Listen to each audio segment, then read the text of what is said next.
Hello. Welcome back to Puppet Truckin' with Mr. B, and I, of course, am Mr. B. Right now, I'm listening to the recording of my adaptation of Tug of War. Had a lot of fun putting it together. What's that?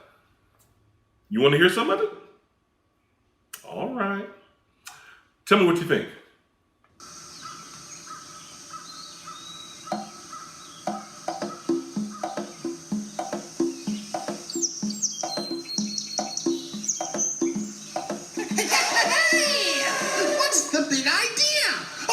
Where you going, you big mound of blubber?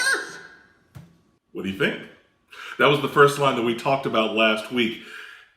I don't know about you, but that sounds like the turtle is on a 3.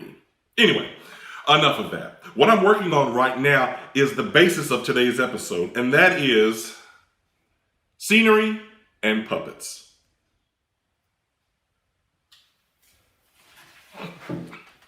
I bet you remember this thing, don't you?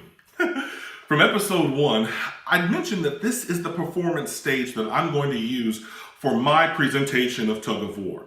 Now, as you can see straight through the performance window and you can see me, Mr. B. That's not going to be the case during the presentation. Scenery is really important because it helps establish the environment for the puppet show. The hippo and the elephant, they're not in my living room. No, they're in the jungles of Africa. So, based on the image that I have in my head, I have to create a picture that helps tell that story. Now, I need to take some measurements. The measurements that I'm going to take measurements from this wall here all the way across to this wall here and from the very, very bottom all the way up to the top so that there's a barrier between the puppeteer and the puppets. After I take those measurements, I need to start drawing. Get that idea out of my head and get it on a piece of paper. I've got work to do. I'll be right back. All right. So I finished my first.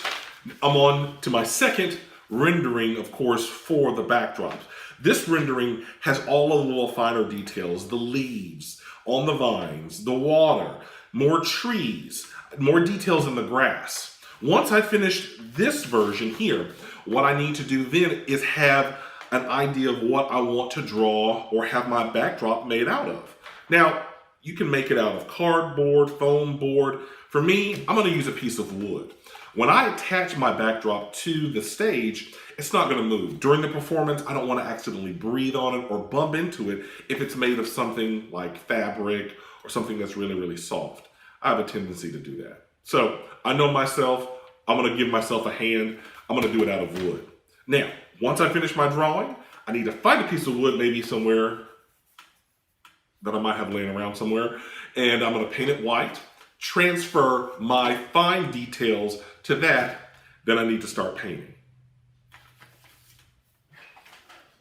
Success. I was able to find a board large enough to go inside of this performance window, but also allow enough clearance or room for the puppets to enter from stage left and stage right. Now, with some zip ties, which is a handyman's best friend, I attached zip ties on the right side and then also on the left side of this board. With these nails here, or I'm sorry, the screws there, I can hang each side of this board so it'll allow a nice separation between the stage and the puppeteer. So, now it's time for me to start painting. I think I'm finished. Please, tell me what you think. I think this is going to serve as a really, really good backdrop for Tug of War. So, let me go ahead and just put this in place. And we have number 1. And we have number 2. Beautiful. All right. So, with the scenery piece all finished, it's now time for me to move on to the puppets. Now, in order to do that, I've got to have my pencil, piece of paper, and then, of course, the ideas that I have in my head. Now, over the past few days, like I mentioned earlier, I've looked at an image of an elephant, of a turtle, and of a hippopotamus just to get an idea of the wrinkles, the size, and how large these creatures can get. So when I draw them, I can get a sense of scale. I don't want to draw or make a puppet so big that there's no room for the other puppets. Even though that a hippo and an elephant, it can get pretty massive. But I have to have room in order to work them on that small stage. So I've got to keep that in mind when I draw it. Now, over the past few days, I've had a chance to draw a few sketches, and once I finished my first rough sketch, I cut it out, and here it is. Ta-da! Now, you might be wondering, where's the elephant's bottom? Well, this is something that I decided, and that is the puppet. I'm not going to have the puppet come all the way on stage. If you remember in the story, the elephant encounters or comes across the turtle, and then the turtle challenges the elephant, and then the elephant does what? The elephant goes into the jungle.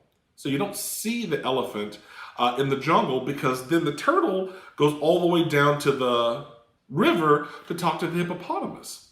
So because I'm not going to have this puppet come all the way on stage, it's going to save room on stage for me, and when I make this puppet, I don't have to make an entire elephant. I can leave part of the body off, and that's really going to come in handy.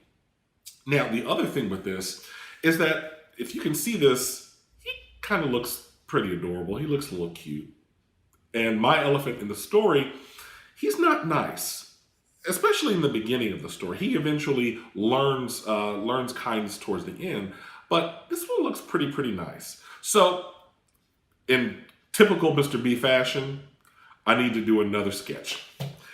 And then, I did another sketch, cut it out, and then I came up with a much angrier, more aggressive looking elephant. He looks mean, very mean. He's got wrinkles. He doesn't like the turtle. And I think I'm going to settle with this version of the elephant. Now, turning this into a rod puppet. That's the trick. What I was able to do is that I dissected this particular puppet right here. By taking barbecue skewers, I cut out the basic shape of the elephant's body, and I poked 2 little holes, as you can see here. And I attached the barbecue skewer with hot glue. So there's the body. Now, I took the leg of the puppet, or the leg of the elephant, and then I did the same exact thing, but I shortened the barbecue skewer. Now, you might be wondering, what in the world is that thing? That, my friends, that's a binder clip. What's a binder clip? Well, if you ever are needing to stick pieces of paper together, you can use one of these.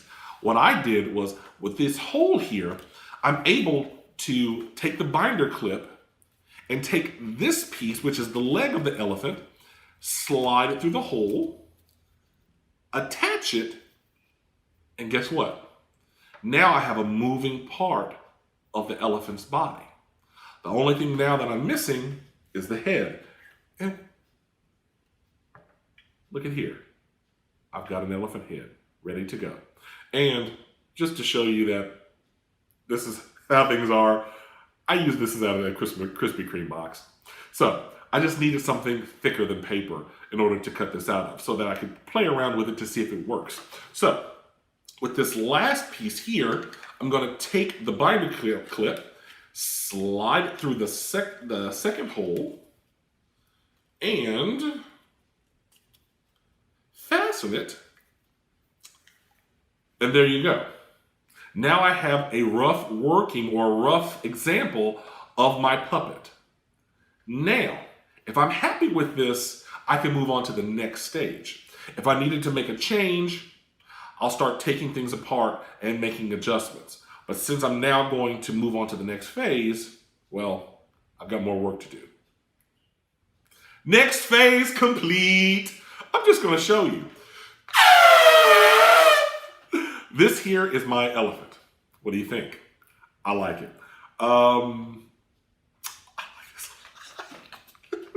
My wife is tired of me playing with this around the house. So that's perfectly fine. But as you can see here, I made one small adjustment from my last version of the elephant. There's no rod attached to the trunk or the head. I moved it. And I moved it for a very specific reason. I'll turn this around. As you can see, no more Krispy Kreme, but I actually made this out of extra wood that I had laying around in the back. What I have here is wood still cut out in that same shape as the head, the leg, and then the body. I still have the binder clip, barbecue skewers, hot glue, but this rod here, I don't want the audience to see my hand working the elephant's head. So instead, I moved the position or the location of that rod down the line of his body all the way off stage. So anytime I want the elephant, of course, to talk to Turtle or even talk to any of the other characters, I can manipulate or I can move the head that way. Now, the body, well, as you can see here, this is foam. It's really, really soft. It's covered with white paint, and then it's covered in gray paint, and then I used a Sharpie for the details, for the eyes, and then to outline the ear, and then the details on the legs. Now that this is finished, well, I've got more puppets to make. If you enjoyed this video, click like or subscribe to this channel. You all know what to do. Until next time, please stay safe, stay healthy. Bye.